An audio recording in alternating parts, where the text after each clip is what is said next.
The candle between us had just started to melt when my husband smiled at me and said, "You should apologize." He didn't whisper it. He didn't soften it.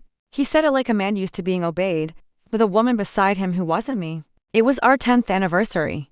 10 years of shared routines, quiet mornings, and side jokes, and the belief that whatever storms we faced them together. I had worn the dress he once said made me look like home. I had rehearsed a thank you speech in my head for the life we built. Instead, I was introduced to the woman he'd been building another life with. He told me her name like it was harmless, like she was a colleague who'd tagged along by mistake. She sat there with her hand resting on his arm, fingers relaxed, practiced. When I asked why she was here, my husband sighed, as if I were inconveniencing him. He said she felt insecure and thought it would be more honest if we all shared dinner. Then he added the final cut. He said I'd embarrassed her with my tone, and I owed her an apology. The restaurant hummed around us. Glasses clinked. A couple laughed nearby. No one noticed the way my chest hollowed out. I felt myself detach, the way you do right before something breaks permanently. I looked at her face, trying to find guilt, or shame, or even fear. There was none. She looked at me like a woman inspecting furniture she intended to keep. I apologized. I said the words clearly. I even smiled. My husband relaxed immediately, satisfied. He thought that was the end of it. That night, I lay awake beside him, listening to his breathing, replaying every moment of the dinner. I didn't cry. I didn't scream. I understood something instead. I understood that the version of me he expected, the forgiving one, the quiet one, the one who absorbed humiliation, was the very version that had allowed this to happen. And if he thought I was finished, he didn't know me at all.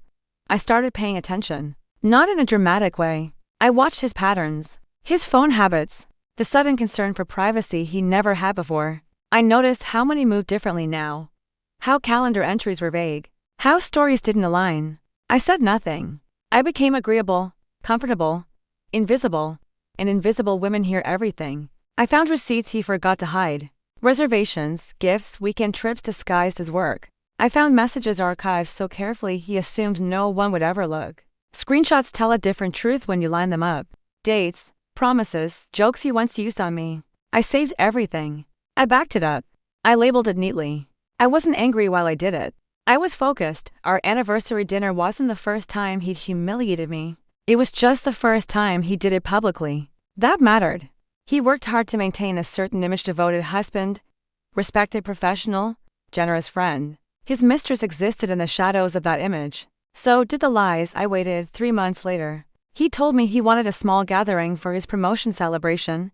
Friends, family, a toast. Maybe. He said it would mean a lot if I organized it.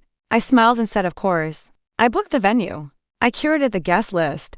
I arranged the seating. I even asked his mistress what wine she preferred, pretending I didn't know who she was. On the night of the celebration, he stood at the front of the room, glowing. I watched him speak about integrity and gratitude. When he finished, I stood up with my own glass. The room quieted. He looked surprised but pleased. He thought I was playing my role. I thanked everyone for coming. I congratulated my husband on his success. Then I said something about honesty, about how anniversaries are meant to be shared with the people who know you best. I nodded toward the screen behind me. He turned to late. The screenshots appeared one by one: messages, photos, dates. The same calm restaurant lighting from our anniversary dinner, captured from another angle. Gasps rippled through the room. His mistress froze. His colleagues shifted uncomfortably. His boss stared at the screen, then at him. I didn't raise my voice. I didn't insult anyone.